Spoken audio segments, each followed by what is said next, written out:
Welcome to Southern Splatter Podcast, the Backwoods Horror Experience. I'm Josh Lovett. And I'm Caleb Walker. And today, stay tuned because we have a matchup for you. The Hills Have Eyes versus Wrong Turn. Hill people versus desert dwellers. I know, right? Ain't that crazy? I know I came to you and I asked you about certain matchups. We had matchups like Dexter versus Jigsaw. Yeah, they gotta be in the same kind of category. So you don't think Dexter would?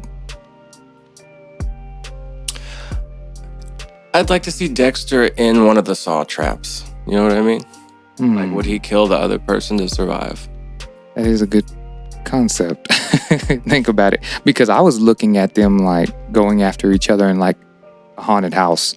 You know, it's okay, the rules are you have a day to create your traps and I have a day to create mine. And I'm going to be the referee. So look, there needs to be some type of friendly fire area. You know, so I can walk through the motherfucker. Y'all not going to use me as some type of victim. Follow the red tape down the hallway. Follow the yellow brick road, motherfucker. Not just kidding. So let's go get into it, man. So this matchup, the Hills Have Eyes versus Wrong Turn. What came to your mind first when you presented this? Honestly, as I was watching them, they're basically the same movie. It's a group of people out in the wilderness. Some spikes get thrown out. Their cars get fucked up, and then the people there try to eat them or worse. It's just one's in the desert, one's in the mountains. Damn. So I know we're going to talk about the topics of this episode. And for the audience, what we will be covering is franchise family showdown, comparing the Hills Have Eyes and Wrong Turn families in a battle scenario, focusing on which one would come out on top. Then we got kill counts comparison. Ooh, I love that one. Family dynamics, box office and cultural impact, and some good old fun facts. You like how I said that, right? So, anyways, man, let's get into it. So, the theme is The Hills Have Eyes for everybody that just tuned in versus Wrong Turn. And the main question for this episode, which franchise family will come out on top in a fight to the death?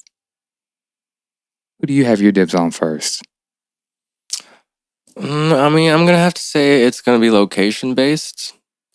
I don't think Hills Have Eyes would win if they were in, the mountains. I don't think Wrong Turn would win if they were in the desert.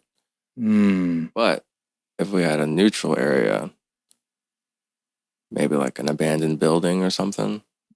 Do New York City. All right, we got an abandoned factory in New York City. Multiple floors.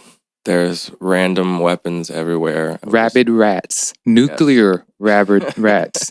Yes. You gotta have them. Mother Nature's a bitch, you know. So what if they both die and the rats win? That is a Stephen King story. What is the story about the rats? It's not the rat guy. What was his name? You know, the one that called all the rats and shit, the mice. Not Wilbur. What was his name? He was a strange, eccentric looking guy. Wilford? Yes, I think that's who it was. Yeah, it's that creepy fucking motherfucker. Or no, Willard. Willard. Yeah, Willard. Not Willard from what was it? Not Kevin Bacon's Willard, right? The Willard from oh no, the dog one. Is that what you're talking about? Where he talks to his dog? Yeah. Yeah, that's Wilford. Okay. See, I don't fuck some shit up. There's too many different little ones. I know, too many wheels. But anyways, so with the kill counts, bro, we're not going to go deep into it because to me, I think it's unfair. It's because The Hills Have Eyes, it had 4 movies. And then Wrong Turn had 6 movies, as I'm looking right now. And although the Hills Have Eyes have higher kills, it seems like 123 total. Yeah, some of those are not on screen. And some of those are animals as well. But in both movies, in Hills Have Eyes, you have the old guy and he's got all the people's stuff. Like he's got all the like gold chains and stuff in the bags. And then Wrong Turn, they have that graveyard of like dead vehicles. So honestly, we really have no idea how many people they've killed. And it's obviously been enough for them to survive from birth to however old they are. See, we would have to ask Wes Craven on that one. Yeah. You know, who's a genius writer, by the way. Like, I really respect his craft. But, so do you always feel that the more experience a person has, the more success he will have? In this case, because the more kills, does that add to their experience? Or does that just say, hey, I can just kill somebody, like I could just take a knife and stab you right now? Is that a kill count? Or is it, oh shit, like you got a knife too, motherfucker? Like we're going... I feel like it's more like the cunning aspect of it, you know? Because like Hills Have Eyes, they put the dad over and set him on fire. So the others can like sneak in and mess with like the mom and the daughter and shit. You mean that? So they specifically like set a trap to like lure the others out there. That fake ass dad they used, they could have done a lot better though with that type of budget for Wes Craven on top of that. I mean, Buffalo Bill did not die well, bro. I'm sorry. I mean, motherfucker's mouth was all wide open. Okay. It's like, rock on. No, I'm just kidding. Like, so like Wrong Turn had more movies, but less kills as we're reading, because it had 74. Yes. And that was added from 2003 all the way to 2014. And The Hills Have Eyes had 123 from 1977 to 2007. So right then and there, if I had to put my bet on experience, Hills Have Eyes all the way. I mean, it's quantity quality though, bro. Well, try to say that to these TikTok kids with these bullshit videos. No offense, y'all. Some of y'all make good videos, but I'm quantity, you know. Just make a dance out of it. There you go. Like, did you see those like parodies of those Dancing Freddies and shit? Like, it's like a lineup of Michael Myers, Freddy Krueger, I think Chucky or Pennywise. Oh wait, I think I did see it. They're like hip hop dancing. It pops up like every Halloween. Boy, them motherfuckers making money off of that. You know what I'm saying? Because it's every year. You know what I'm saying? And then Michael Myers is over there singing some R&B shit. That's what I'm talking about. Oh yeah, like you know this dude that's like a Santa at Christmas, and he makes hella money doing that shit. Really? Oh, like, yeah. Is he like Krampus? No, he's Santa. Like he dresses up and like goes to parties and shit like that. But like people pay him to come out. Damn. And he usually makes like a lot of money. Just doing that. You know what? I think I might quit my day job. Could I be a 24/7 terrifier? You think they would hire me? I mean, you could try it. Then again, are you gonna hire Terrifier for your birthday? Well, for my birthday, I would. I would. You just need the sunflower glasses. I know. And me being a black man, that's bad. I mean, you got the white paint. You're right. White face. I can get away with it. It's okay if it's a clown. It reminds me of that Tyler, the Creator video with him and ASAP. Yeah. You remember that shit? He had like staples. He was like a white guy riding around and shit. Got the hair on it. That video is fucking awesome. That's Tyler, the Creator. If I had a chance to work with anybody, it would be you, man. Like, I think we are on the same type of vibe. We like to skate. We like crazy shit. And we just like doing stupid shit. So holler at me. But like, okay, so we are breaking down these two. The Hills Have Eyes. They equal a desert climate. That's what you wrote, right? Their advantage. Yes, that's their home, I guess. In Wrong Turn, it's the Appalachian Hills. Well, it's Canada, but it's the Appalachian Hills. Well, Well, Canada. Sorry, Canada. We put it out there. Don't go to Canada because you meet them hillbilly motherfuckers. But you save on your taxes. And it's free healthcare? I think so. Yeah. So, you know what I'm saying? You can get stabbed up and get free healthcare. It's okay. Go to Canada. So, like, segment 2 of this, man, we're talking about the unhinged families, right? Yeah. Who's crazier? Right. So, the Hills Have Eyes, if you didn't know, they are the Carter and Jupiter family. I didn't know that. And then the Wrong Turn Hillbillies are the Hilliker family. Okay, so we wrote down their motivation was food, scavenging, sadistically enjoying hurting people. Yeah, I mean, they're both just trying to survive, and they're kind of like raiders almost, you know? They wait for people to come by, and they rob them and kill them. And then the Hills Have Eyes try to make more of them with them. Ooh, that reminds me of our previous episode. Like, they would be the Fireflies. Yeah, they got that griminess to them. Yeah, that nice little grit. And we're talking about the Hilliker or the Hills Have Eyes. Hills Have Eyes. Hills Have Eyes. So we're talking about the Carter and Jupiter family. Yeah, the desert ones. The desert. So, like, here's some facts, man. So, the nuclear test and origin of this story, when we're talking about the Hills Have Eyes, right? Mm-hmm. They call them the radiation refugees. It's real funny. So, the mutants are survivors of nuclear testing, especially in the remake. Yeah. In the Nevada desert, inspired by real U.S. government experiments.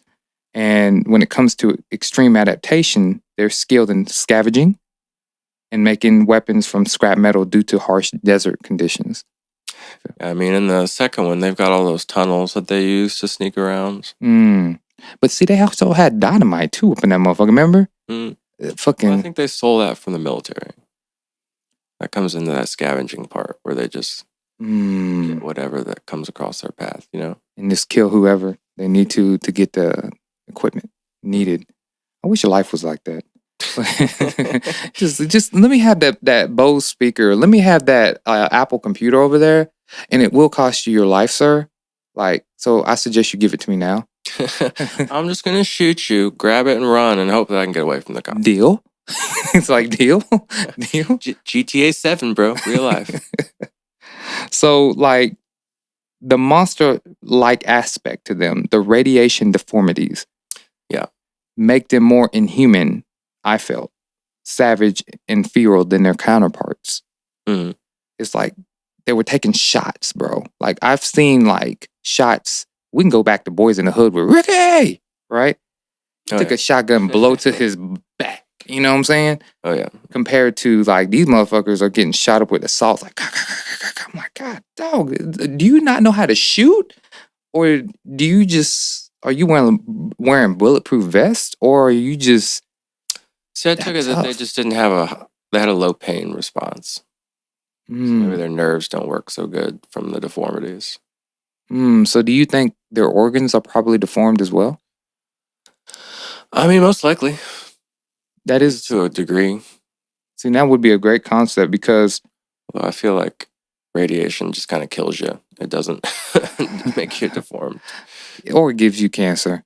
Yeah. Like, I think you'd die before you'd get to this point of having this many, like, crazy deformed people as a tribe out in the desert. Okay, so the next apocalypse we have, right? I'm going to stand in front of 5 microwaves. I know you're not supposed to do that, but I'm going to sit there and have them in all different directions. And I'm just going to physically enhance myself and be just crazy, like overlord crazy. This could backfire, bro. Have you seen that South Park episode? No, I don't remember. There's so many. Randy does just that, and well, he gets cancer. Oh. Well, hopefully, but he gets to smoke weed. So okay, so I can go back to smoking weed and doing that. You got cancer, it's fine. Ain't that something? It's like, sir, you're going to jail. I got cancer. I'm dying though, bro. Me too. It's like me too. It's like I'll let you go this time because you are dying, and we're overcrowded here at this facility. So, I mean, they do let people out when they're old and about to die. I'm just like, yeah, fuck it, you're fine. You're not gonna do anything. You're gonna be dead in like a month. So let's talk about okay, so they're driven by survival and hunting for food. Yep. But also take pleasure in sadistic violence, which is similar to the Fireflies. Mm. Okay. Now, what were you about to say? Because I know you had something. I was just going to say that you can definitely tell the Hills Have Eyes enjoy the game more. Like Wrong Turn seems more like they're just trying to catch them and kill them and eat them. Like it's less like toying with them. You know what I mean? Now, the first Wrong Turn, I seen them chop up the human body parts. Did they eat them? It doesn't say, but they've got them strung up like butchers. You know what I mean? I think it implied it to me. I guess I could be wrong. But like, why else would they have a bunch of people's body parts in their house? Do you think they use them as bait to catch animals? I guess they could. Remember, we had that conversation about human flesh, you know? I just thought about that. I'm like, never really showed them eating. Now, the other versions, I can't say because there's like 6 of the motherfucking movies. Like, and so they're not all great. You know what I'm saying? Redbox went under. We can't find them anymore. They did. So let's talk about the Wrong Turn, the Hilliker family. So their deformities are highlighted due to inbreeding, it says. Yeah, I think that's always assumed. It's never really said. Supposedly, oh gosh, which one is it? The 4th one, we get a little backstory, supposedly, for some of them. Let's see. See, if you know this, audience members, please feel free to comment. You know what I'm saying? Help us out a little bit, because once again, we are creating the culture. This is the Southern Splatter Podcast, the Backwoods Horror Experience. Come join us. Yeah, so I guess Wrong Turn 4 provides backstory on their childhood, at least for the original 3. That's interesting because, you know, in inbreeding, I know living in the South, we get ridiculed for that. You know, especially in the Alabama areas, Mississippi areas. I'm sorry to call y'all out, but I don't never see them refer to Tennessee like that, though. I mean, there's a reason this movie's set in West Virginia. Yeah, sorry, West Virginia. Not to say that y'all are inbreeding, but get a blood test. That's all I'm good. And maybe a better PR person. So they consider these people as master trappers. So they would use the Appalachian wilderness to their advantage by setting these traps using homemade weapons. You know, they didn't have to have guns, but he did have a crossbow or have a bow and arrow. I remember it. Yeah, I feel like they had like an old school shotgun too. But that's just kind of to go along with the stereotype, you know what I mean? Right. So instead of being like they're driven by survival, right? But yet they believe in as well, but they're more motivated in protecting their land and their feeding compared to the Hills Have Eyes. Because like to me, the Hills Have Eyes, I feel like they robbed people more.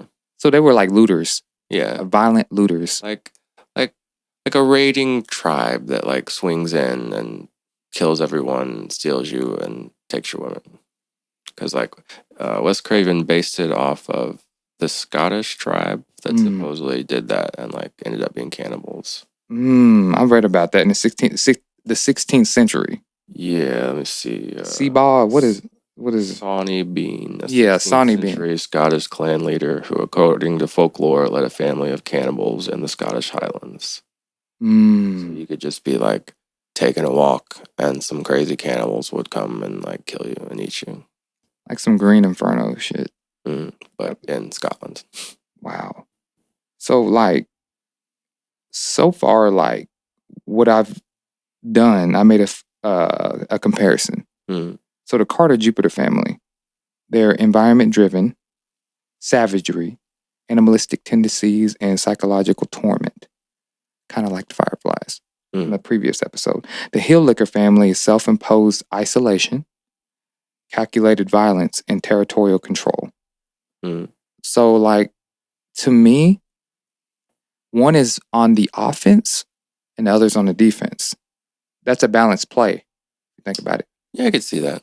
So really, in New York City, let's say that whoever wins are the better killers and they own this piece of territory. Fair? that's Kings fair. of the block. Kings of the block, man. And we're not talking about the hood. And like, but if we, you have mentioned they're two halves of the same coin, basically. Yeah. Like, they all just kind of... In Hills Have Eyes, the old guy at the gas station, like, he was like their spotter, I guess. He was like send people out there to him. But I feel like the other one, the Wrong Turn, they just more got lucky. It was like, because they took that side road to like get over the highway, and that's when they got caught. So it was more, one lured them out there, and the other one was just there, and they went past it. Just kind of like a bad timing, I guess. Now, with Wrong Turn, if that dude would have fucking slowed down in the Mustang, oh, that hurt my fucking heart. Because I had a 1964 and a half Mustang. Yeah. That shit hurt my heart. It's just like, pow. I'm like, yeah, I got tore up. Yeah. He could have just slowed down. And then think about it. If he would have slowed down, he would have got them all. He was changing CDs, man. That's why he fucking wrecked. Dude, that's you remember that shit? Yes. Damn, I almost died so many times doing that. Changing fucking CDs. And then don't let the CDs, like, fuck, and it spills. And then don't let your CDs not even have labels on them. Now you're just, like, constantly going through a whole bunch of them. It's like, nah, that's not it. And you're hitting, fucking wrecking the eject button. Mixtape 3. So, like, with that, man, so basically, if we had to conclude these films in this segment, this part, both films are about people getting lost and stranded in an unfamiliar environment, right? Yeah, I think it preys on that fear of, getting hunted, I guess. See, and it's crazy on that note, when we're talking about a real life scenario, when we think about us, when we're being lost in an unfamiliar terrain, and that theme right there to me is isolation leads to terror and danger because we are in fear of the unknown. Yeah. So it kind of reminds me of the Gabby Petito case I was reading about, if you remember that. So basically, Gabby Petito, it was a road trip. A 22-year-old aspiring travel blogger set off on a cross-country road trip in a converted van with her fiancé, Brian Laundrie. In July 2021, they traveled through various national parks and shared their journey on social media, right? But here's the disappearance. In August of 2021, Gabby's family lost contact with her. The last communication was on August 30th, where they received a text, though it was unclear if she sent it. Brian returned to Florida alone and on September 1st in Gabby's van without reporting her missing.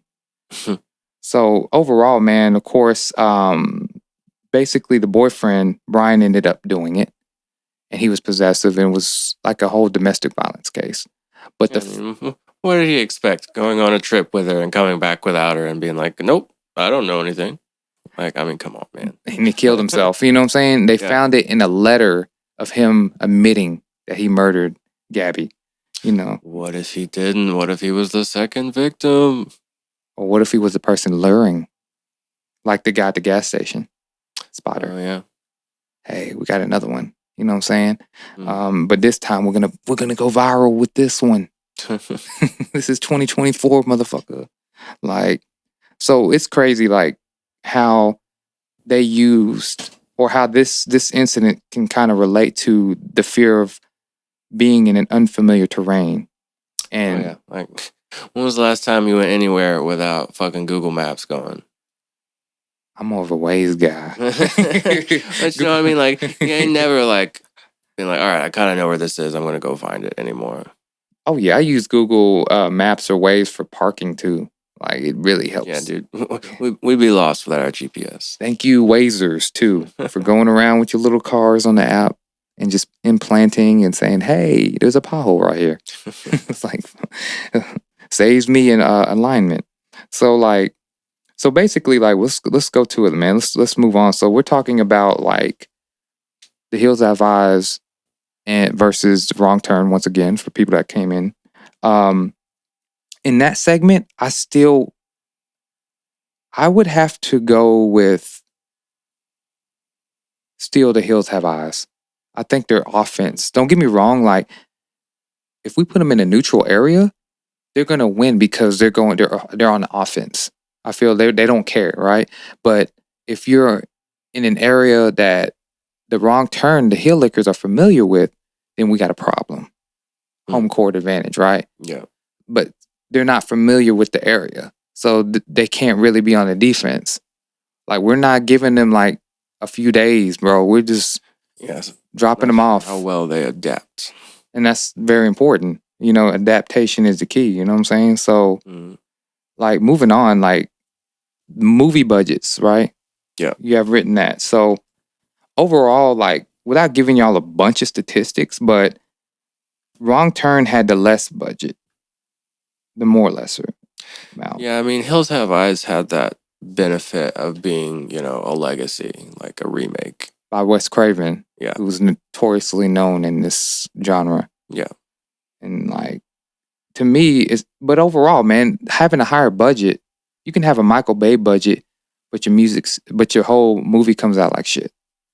It doesn't matter about the money sometimes. Oh, yeah. It matters about the creativity. Blair Witch Project proved that. And then in 1999, for all these young guys coming in here, it was made on a $60,000 budget, but grossed nearly $250 million worldwide. And basically, it helped innovate the found footage style, creating a cultural phenomenon and shaped the horror genre for years. Now, to follow up after that, not found footage style, we have the infamous Terrifier.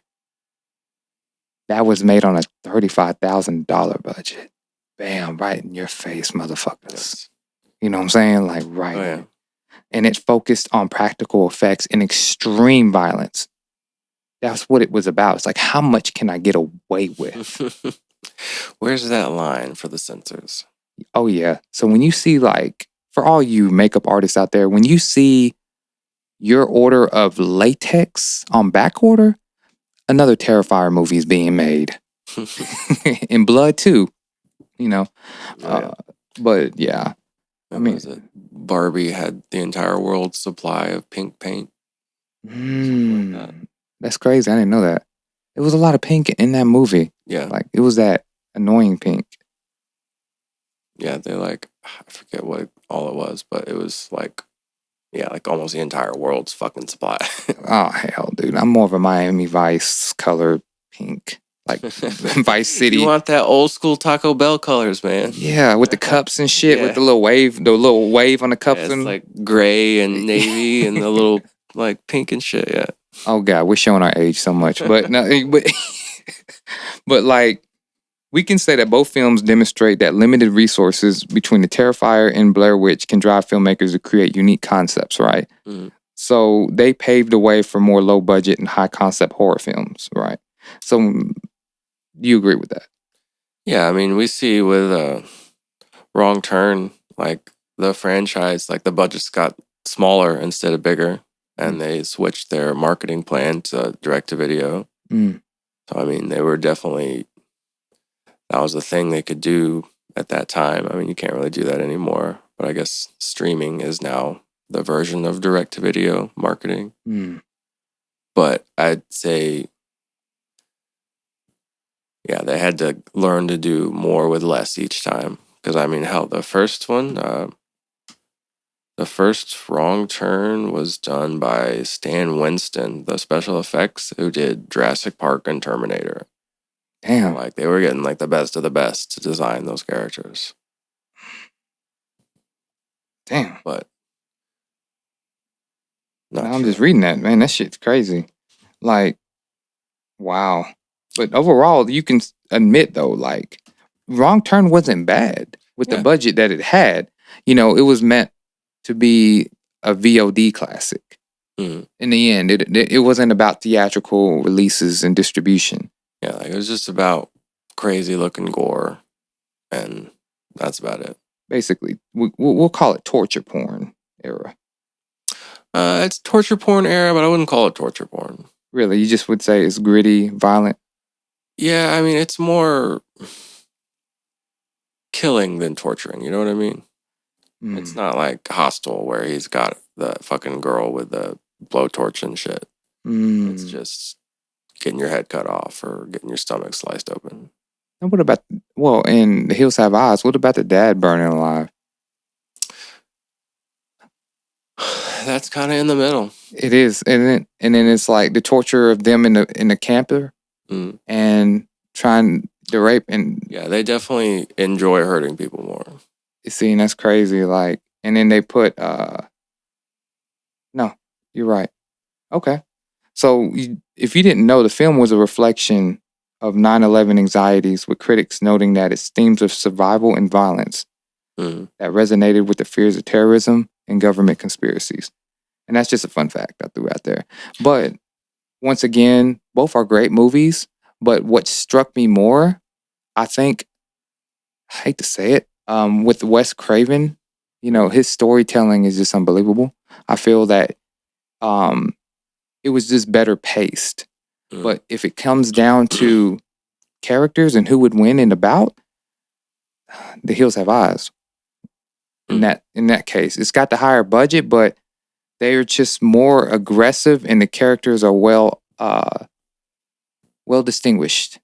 I feel because that's relatable, man. Like, we know a lot of those clips at the beginning of The Hills Have Eyes are based off of Agent Orange clips during the Vietnam War, like the defects and shit, fire bombs and shit. Yeah, man. So that shit is real. So it hits home. You know what I'm saying? And I think when it comes to like hitting home, we're patriots. You know what I'm saying? And we've been a victim of government fuckery for a long time. But then we live in a rural area like Tennessee, Middle Tennessee at that, and we can relate to Wrong Turn. Hell, go up to Mont Eagle. Go up to around Pulaski. Don't be black going there, but go to Pulaski. It will be the hills after you. It ain't even the hills have eyes. Yeah, maybe don't get off the interstate. Keep driving. Yeah. It's like, I think you made a wrong turn. Psych! No, just kidding. So, overall, man, to wrap this up, man, like, it's, what I'm saying? It's very good, man. Like, the fun facts, of course, we know Wrong Turn was filmed in West Virginia and everything. No, it was set in West Virginia. It was filmed in Canada. Good correction. Sorry, Canada. I'm taking away. Yeah, and then Hills Have Eyes, was it? The original was shot in America, but the remake was filmed in Morocco. Interesting. We need to start shooting films there. And then let's throw this in there. Another fun fact. In The Hills Have Eyes, the German Shepherd named Beast, he plays a key role in fighting back. And that is one of the rarest times in horror history where a pet gets revenge for a subplot. Yeah, we got all the good boys. Right. We're not talking about Cujo. You know what I'm saying? Cujo didn't give a fuck. This is the opposite of Cujo. Yeah, Cujo was on nobody's side. But yeah, man, so to conclude this, man, so we're asking y'all, like, which family is more unhinged and why? Which family would you prefer to be murdered by? Let us know in the comments, right? And which one would you rather go on vacation with? Would you rather be drinking margaritas at 3:00 on on a Wednesday? Eating flesh? Like, do you like grilled or do you like fried flesh? I mean, it's all you can eat oysters, so we'll just go with that. Good choice. It's a seafood bar. Seafood bar. They see food. Yeah, you. So we're going to go with that. Those as our questions. Which family, once again, is more unhinged and why? Which family would you prefer to be murdered by? And which family would you rather go on a vacation with? And that's very important because here at the Southern Splatter Podcast, we like to get your thoughts and just your ideas. Perhaps you can even outline the next episode for us. Give us some choices. And that's crazy because, although we tell y'all and provide y'all with the information, you have to understand that this is our perspective. Like me, I'm still going with The Hills Have Eyes because I'm more of an offense player. You know what I'm saying? Defense wins games. But to me, you have to be at home more, I feel, to have the advantage. Yeah. You know, even in any sport, like that home court advantage. That's a real thing. That is a real thing. It's like energy. It's like, so it's like, if you beat them on their own court, it's like, dude, you are the fucking shit. That much worse. Right. So like, once again, like the Hills have eyes. They are the winner, I feel, in this bout. Yeah, I'd say they'd probably win in the fight. Okay, so they're a bit more cunning. Yeah, because although one is tactful in defense, you take them out their area, their hometown, they're not going to know how to move. Yeah. I feel, or fluidly, like they could move in their own area. So I don't know. Once again, like I said, I'm Josh. I'm Caleb. And man, thank you for watching the Southern Splatter Podcast, the Backwoods Horror Experience. And stay tuned. We're out. Fucking A.